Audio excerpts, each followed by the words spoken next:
Amén, aleluya. Gloria a Dios, el Señor Jesús bendiga a todos, hermanos. Aleluya. Bienvenidos todos a esta casa de oración, ¿verdad? Amén. Pues, como ya escucharon el consejo de todos, este es el mejor lugar que usted ha escogido este día, ¿verdad? Y no para estar allá afuera, quién sabe no sé qué estuviera haciendo, ¿verdad? Pero bueno, Aleluya. como usted puede ver, pues hoy es culto dirigido especialmente por los caballeros, por eso es que usted ve que solo los varones estamos aquí uniformados, ¿verdad? Dirigiendo, ¿verdad? Gloria a Dios. Amén, aleluya. Entonces, hemos escogido esta noche, ¿verdad? Que el tema que Jesús es nuestro sumo sacerdote, ¿verdad? Gloria a Dios. Y ustedes ya escucharon a todos nuestros hermanos, pues debemos hablar de lo mismo, ¿no?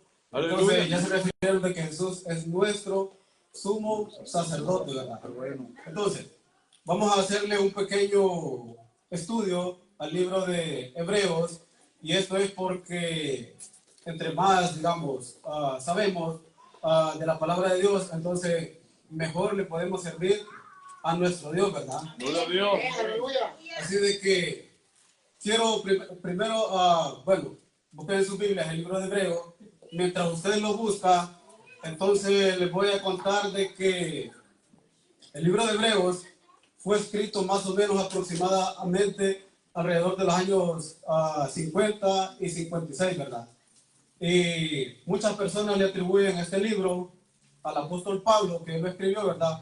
Pero realmente no se tiene, como que dice, algo bien claro, concreto, de que fue el apóstol Pablo. Yo no lo sé, si usted lo sabe, pues podría, digamos, ¿verdad? Amén. Y Amén, aleluya.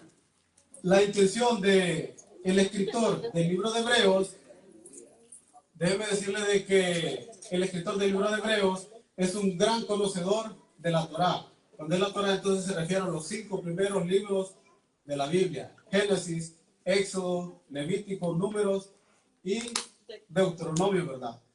Y la intención del libro de Hebreos es darnos a conocer 2 tipos de sacerdocio: el de Cristo y el de los levitas. Si usted entiende eso, va a dejar, como que dice, de anhelar la construcción del tercer templo, ¿verdad?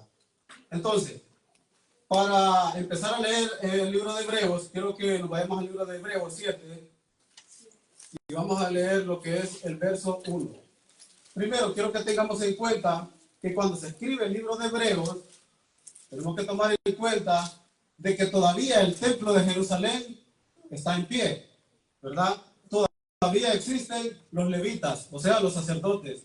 Todavía hay sacrificios, ¿verdad? Todos esos ritos se hacían cuando se escribió el libro de Hebreos. Jesús muere más o menos aproximadamente en el año 30, 31, y tiempo después, en el año 50, 56, se escribe el libro de Hebreos, pero todavía había levitas y todavía estaba el templo de Jerusalén en pie, porque el templo de Jerusalén lo destruyó el general romano Tito en el año 70. Entonces, sabiendo todo eso, nos vamos al libro de Hebreos 7, verso 1, vamos a leer hasta el 4, ¿verdad? Hebreos 7, verso 1 dice: porque Melquisedec, rey de Salem, sacerdote del Dios Altísimo, que salió a recibir a Abraham, que volvía de la derrota de los reyes, y le bendijo, a quien asimismo dio a Abraham los diezmos de todo, cuyo nombre significa primeramente rey de justicia y también rey de Salem, esto es, rey de paz, sin padre, sin madre, sin genealogía, que no tiene principios de día ni fin de vida, sino hecho semejante al Hijo de Dios, permanece sacerdote para siempre. Amén. Pueden tomar asiento y póngase cómodo. Aleluya. Gloria a Dios. Amén, amén. Bueno, ya leemos ahí, ¿verdad? Que, bueno, ya todos aquí los hermanos pasaron y dijeron de que Jesús es nuestro sumo sacerdote, ¿verdad? Y eso lo sabemos, ¿verdad? Y todos hemos leído, yo creo, más de alguna vez, o hemos escuchado que este Melquisedec, Cristo ministra según el orden de Melquisedec. Antes de todo, ¿verdad? Entonces la pregunta sería: ¿quién es este Melquisedec de la Biblia? Porque aquí nosotros tenemos un hermano que se llama Melquisedec, ¿verdad? Por ahí está. Entonces, Gloria a Dios. ¿verdad? Entonces, este Melquisedec, ¿verdad? Que dice que era, Melquisedec dice que era sacerdote del Dios Altísimo. Entonces, ¿quién es este personaje misterioso, verdad? Que aparece mencionado 11 veces en la Biblia, ¿verdad? Pues para muchos tal vez que ya saben, pues, que bien, ¿verdad? Entonces, en estos 4 versos que acabamos de leer, existen como que dice varias preguntas que tenemos que hacernos y pues tenemos como que dice responderlo, ¿verdad? Claro, con la palabra de Dios. Entonces, primeramente dice de que esta Melquisedec dice que es rey de Salem, ¿verdad? Y si ustedes son como que dice lectores, lectores profundos, vamos a decir, no superficiales, entonces aquí mismo está el significado. Y dice que Melquisedec es rey de justicia. Eso es su significado. Así que voy a hacer preguntando quién aquí en la tierra es rey de justicia, ¿verdad? Y luego dice que Salem significa rey de paz. Usted ahí lo puede leer o los versos que acabamos de leer, ¿verdad? Así que pregúntese, si hay alguien aquí en la tierra que es rey de paz y que es rey de justicia. Al menos yo no conozco a nadie, ¿verdad? ¿Verdad? Y la otra pregunta sería, ¿verdad? Dice que es sacerdote del Dios Altísimo, ¿verdad? Ahora bien, tenemos que tener claro que si este Melquisedec era sumo sacerdote desde el tiempo de Abraham, ¿en qué templo ministraba este Melquisedec? ¿O dónde estaba el templo de que él servía, verdad? Porque recuérdese de que en Génesis no hay sumos sacerdotes, porque los sumos sacerdotes vienen a nacer, ¿verdad? Con Moisés, como que dice, mucho tiempo después, ¿verdad? No existe Moisés, no existe Aarón, no existen los levitas, pero este sumo sacerdote se le apareció a Abraham desde el tiempo de Abraham, ¿verdad? Entonces, sabiendo todo esto y teniendo en cuenta todo esto, ¿verdad? Tenemos que entender nosotros, ¿verdad? Que existió un sacerdocio terrenal, los levitas, ¿verdad? Tiempo pasado. Y pues tenemos que tener en cuenta también y saber de que existe o ha existido, ¿verdad? Otro templo en el cielo. Yo creo que eso tenemos que tenerlo muy claro, ¿verdad? Porque existen 5 versículos bíblicos que nos dicen de que en el cielo existe un templo. Bueno, siempre ha existido un templo, ¿verdad? En el cielo, ¿verdad? Entonces, el libro en Hebreos dice de que cuando Cristo Jesús muere y él resucita, dice de que él asciende al verdadero templo, ¿verdad? Así dice, ¿verdad? El libro de Hebreos, ¿verdad?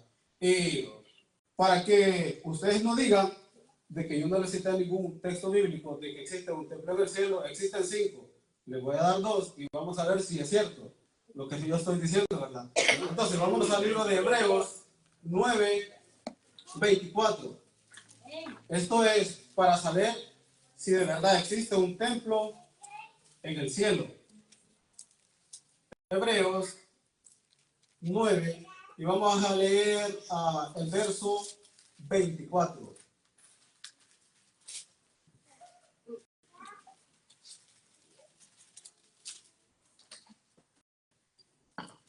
Amén. Si tiene el libro de Hebreos, Amén. Hebreos 9, verso 24 dice: porque no entró Cristo en el santuario hecho de mano. O sea, no lo hizo ninguna mano de los que estamos aquí, ninguna mano de ningún hombre. Y sigue diciendo, figura del verdadero, sino en el cielo mismo para presentarse ahora por nosotros ante Dios. Note usted que cuando Cristo resucita, Él no entra al templo que hicieron Salomón, ¿verdad? Que reconstruyó Zorobabel y que remodeló Herodes. Cristo no entró en ese templo cuando Él resucitó. Dice que Cristo cuando resucita entra al verdadero templo que está en el cielo, ¿verdad?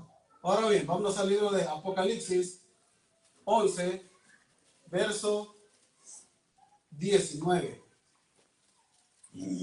Apocalipsis 11, verso 19. Esto solo es para comprobar de que en el cielo existe un templo.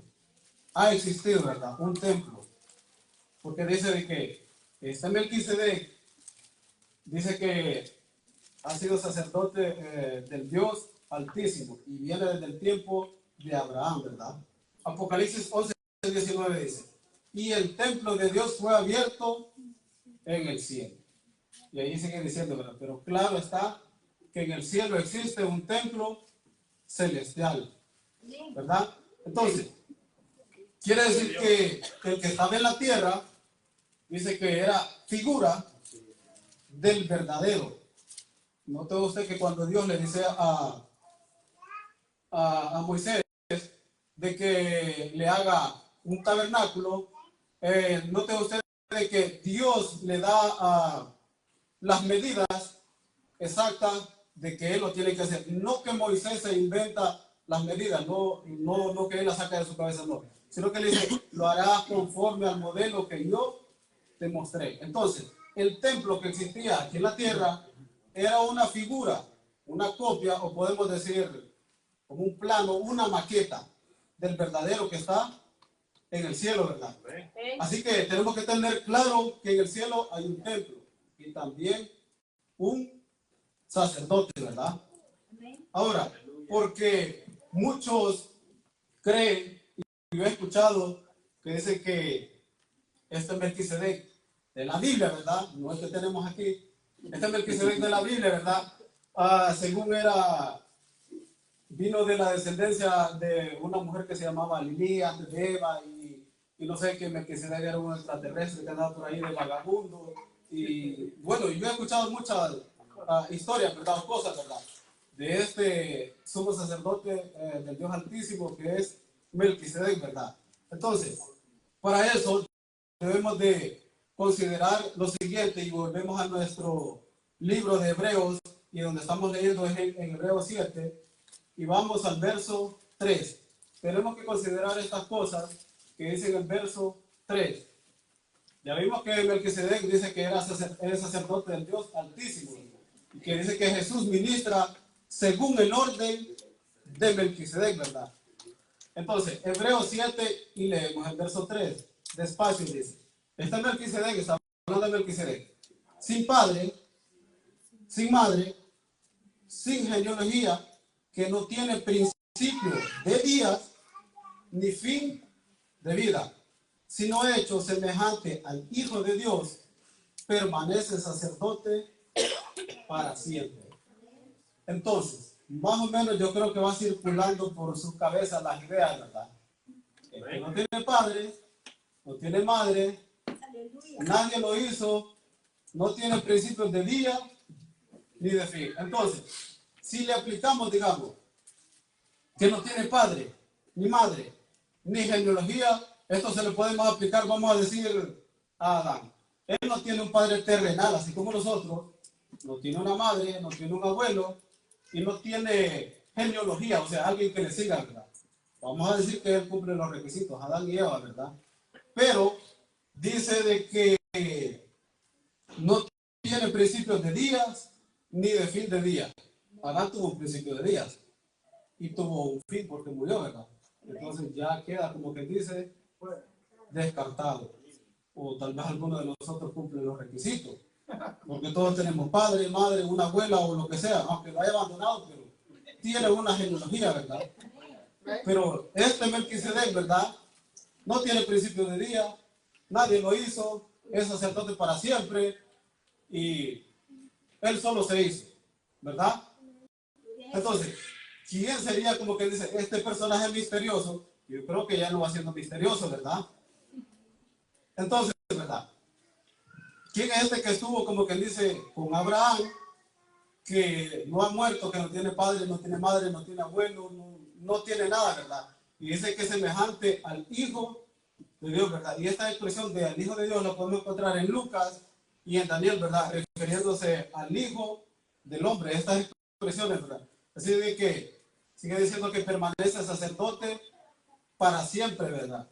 Y puede ser, digamos, de que alguien no esté de acuerdo conmigo, lo que yo vaya a decir, pero va a tener como quien dice que demostrar o poner un argumento más fuerte de lo que yo voy a decir y demostrarme de que quién es ese, de que no tiene padre, no tiene madre, él solo se hizo, todavía vive, ha existido y existe todavía, ¿verdad?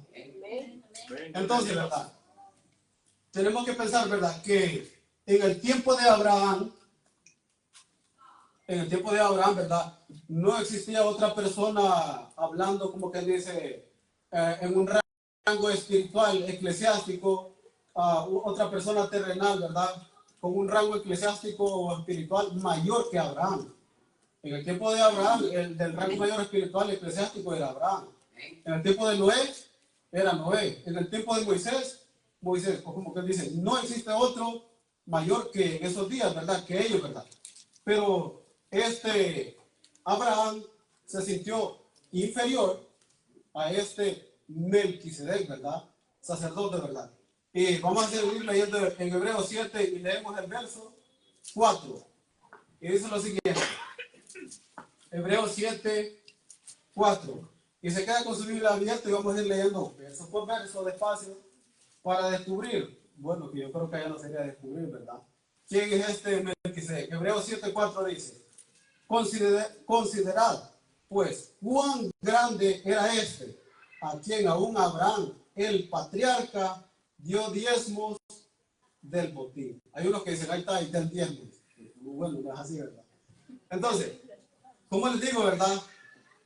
Que Abraham se siente inferior y por eso es que le diezma, por eso es que le da, porque se siente inferior, ¿verdad? Y nunca en la Biblia encontramos que el menor bendice al mayor, ¿verdad? Sino que viceversa, el mayor bendice al menor, ¿verdad? Entonces por eso es que Abraham se sintió inferior y Melquisedec era superior a Abraham, ¿verdad? Así de que ya no podemos decir que este personaje es misterioso, ¿verdad?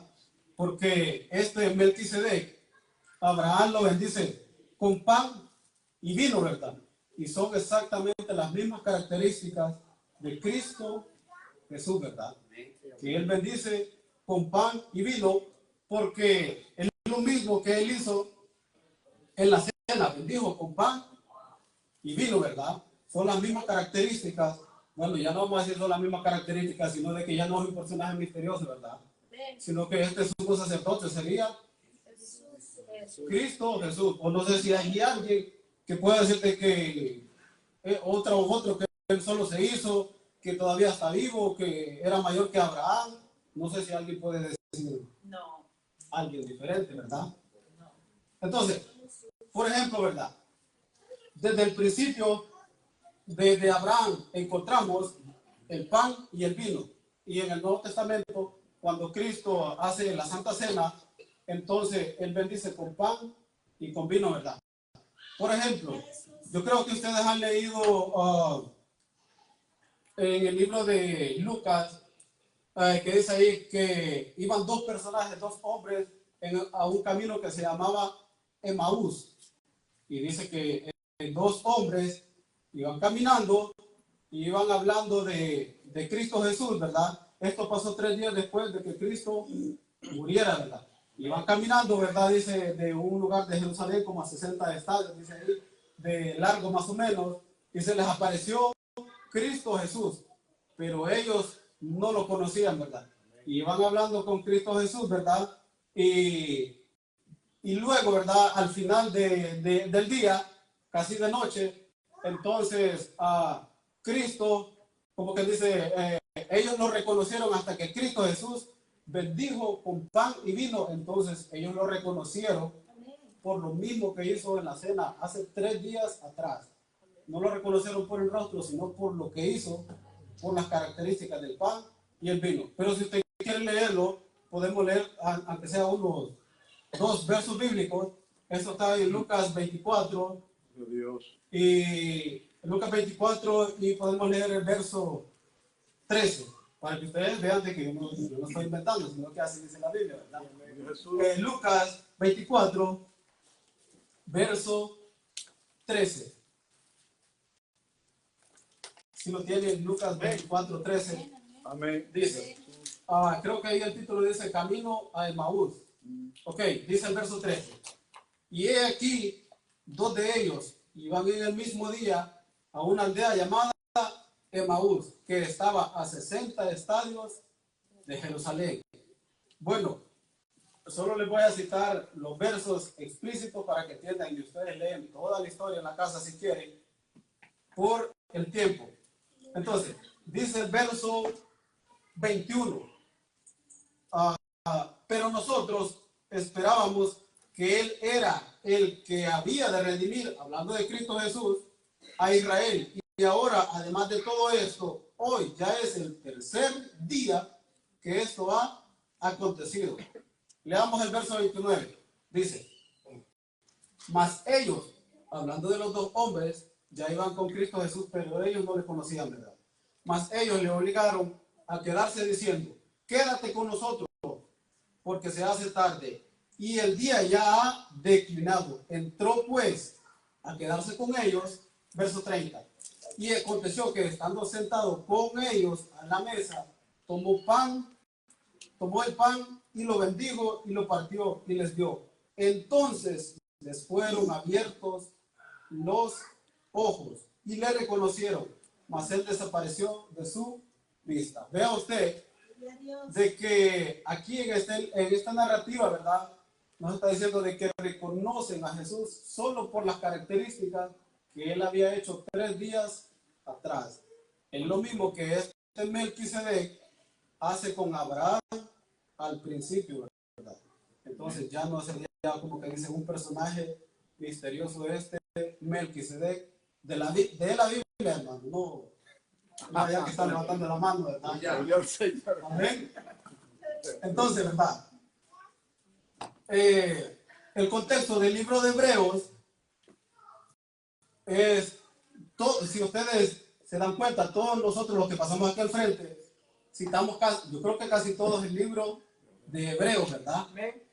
Porque en el libro de Hebreos, el escritor de Hebreos, lo que está haciendo es dando a conocer, ¿verdad? O tratando de explicar el sacerdocio de los levitas contra el sacerdocio de Cristo, de este Melquisedec, ¿verdad?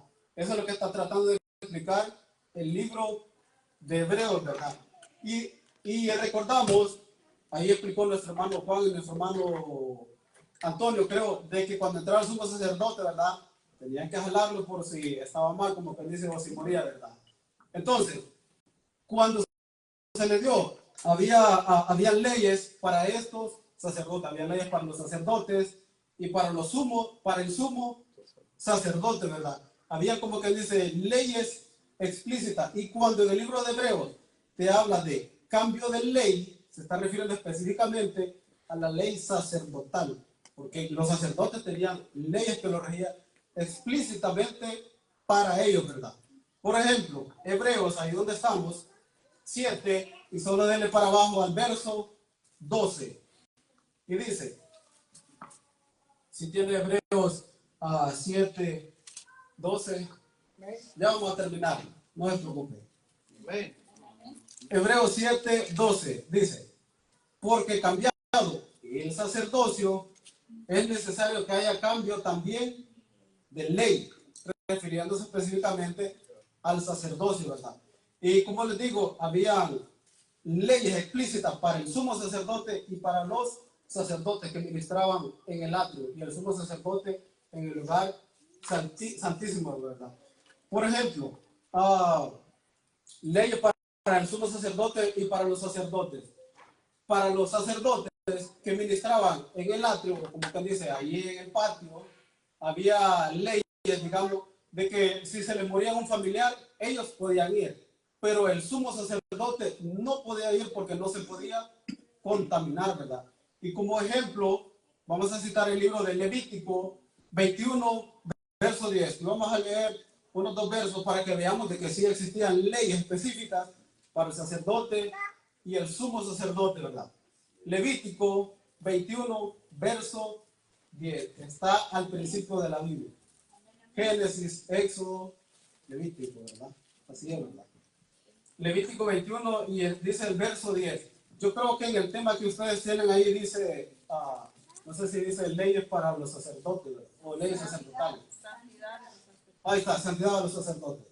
Ok, dice Levítico 21:10, dice, aquí refiriéndose al sumo sacerdote, porque hay leyes para los sacerdotes y para el sumo sacerdote. Dice, el verso 10, el sumo sacerdote entre sus hermanos, sobre cuya cabeza fue derramada el aceite de la unción y que fue consagrado para llevar las vestiduras, dice, no descubrirá su cabeza, ni arrancará sus vestidos, ni entrará donde haya alguna persona muerta, ni por su padre o madre se contaminará. Se da cuenta, dice, ni saldrá del santuario, ni profanará el santuario de Dios, porque la consagración por el aceite de la unción de su Dios está sobre él.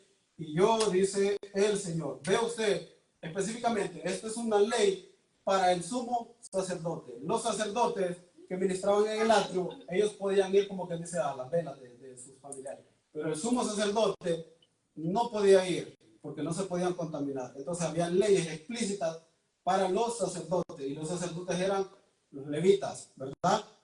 Entonces, el libro de Hebreos nos trata de explicar la diferencia entre los sumos sacerdotes, entre los sacerdotes y entre el sumo sacerdote que tenemos en la actualidad. Esa es la discusión del libro de Hebreos. Y volvemos a nuestro texto de Hebreos 7 y leamos el verso 11. En unos 5 minutos terminamos. Hebreos 7, verso 11. Gloria a Dios. ¿Sí lo tiene? Dice Hebreos 7:11. Si pues la perfección fuera por el sacerdocio levítico, porque bajo él recibió el pueblo la ley, ¿qué necesidad? Viene una pregunta, ¿qué necesidad habría aún de que se levantase otro sumo sacerdote según el orden de Melquisedec y que no fuese llamado según el orden de Aarón? Como les digo, había leyes para los sacerdotes levitas y entonces el libro de Hebreos nos está tratando de explicar de que la ley sacerdotal está sin vigencia y que ahora tenemos el sumo sacerdote, que la ley es diferente. Por eso era necesario que se cambiara la ley sacerdotal, porque la ley de antes, o sea, los sacerdotes, los levitas morían, y el sumo sacerdote que tenemos hoy no muere. Entonces había que cambiarle la ley en ese aspecto, ¿verdad? Entonces, ¿verdad? Vamos a decir, por ejemplo, antes era necesario, ¿verdad?, de que se hicieran sacrificios de animales y por la sangre de machos cabríos los pecados eran perdonados, pero los sacerdotes de igual manera tenían que pedir perdón por ellos mismos, ¿verdad? Pero en este sacerdocio de Melquisedec o de Cristo, ¿verdad?, él ya no muere. Ya no necesitamos más, como quien dice, más sacrificios, ¿verdad? En ese aspecto, nada perfeccionó la ley, ¿verdad? Porque toda la ley sacerdotal quedó anulada. No más sacrificios, no más ritos, no más sacerdotes, desaparecieron los levitas, ¿verdad? No más sangre de machos cabríos, no más ritos, no más ceremonias, no más templo. Todo eso, ¿verdad? Entonces, porque los sacerdotes no eran perfectos. Y este que tenemos en la actualidad sí es perfecto, ¿verdad? Porque es para siempre. Dice que no tiene principios de días ni fin de días, ¿verdad? Y los levitas sí morían. Entonces en ese aspecto tendría que hacer un cambio de ley, ¿verdad? Por eso dice Hebreos 7:17. Vamos a citar el último texto bíblico, ya no lo voy a aburrir. Hebreos 7:17. Y leemos 3 textos bíblicos y hasta ahí lo vamos a dejar. Ahora ya tenemos claro el contexto del libro de Hebreos, tratando de explicar el sacerdocio de Cristo versus el sacerdocio levita. Hebreos 7:17 dice, se da testimonio de él. Tú eres sacerdote para siempre, según el orden de Melquisedec. Queda pues abrogado el mandamiento anterior a causa de su ineficacia, pues nada perfeccionó la ley, como le estaba diciendo, nada era perfecto en la ley, ¿verdad? Sacerdotal dice, y de la introducción de una mejor esperanza por lo cual nos acercamos a Dios. Le pregunto, ¿qué era mejor? ¿Los ritos que se le daba, digamos, por machos cabríos y la sangre, o nuestro sumo sacerdote que tenemos hoy? ¿Cuál es mejor, la sangre de los machos cabríos o la sangre de Cristo? Por lógica, ¿verdad? La sangre de Cristo, tenemos, como que dice, un mejor pacto, una mejor esperanza, ¿verdad? Así de que Dios, ¿verdad? Ahora, nuestro sumo sacerdote, ¿verdad? Está ahí como que dice, escuchando nuestras oraciones, todo el que quiera llegar como que dice a sus pies, ¿verdad?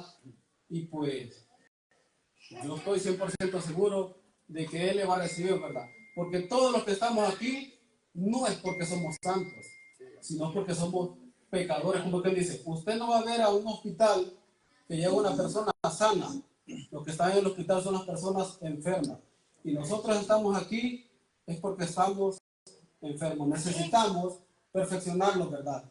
Y, amén, y déjeme decirle de que debería, bueno, yo le aconsejo que debería de entregar su vida a Cristo, todo aquel que no anda bien, ¿verdad? Porque puede ser que usted tenga muchos años en la iglesia y no esté bien, como quien dice, ¿verdad? Así de que yo hasta aquí, como quien dice, lo voy a dejar y pues reflexione usted mismo y entréguele la vida a este sumo sacerdote que está ahí, listo para recibirle, ¿verdad? Así como nosotros de padres, si un hijo de nosotros se pierde, anda allá por la calle, no sé, en sus vicios, pero yo estoy seguro de que si vuelve, usted como padre no lo va a desechar, sino de que usted se va a alegrar de recibir a su hijo. Así de que el Señor Jesús los bendiga y hasta aquí lo voy a dejar. Dios los bendiga a todos.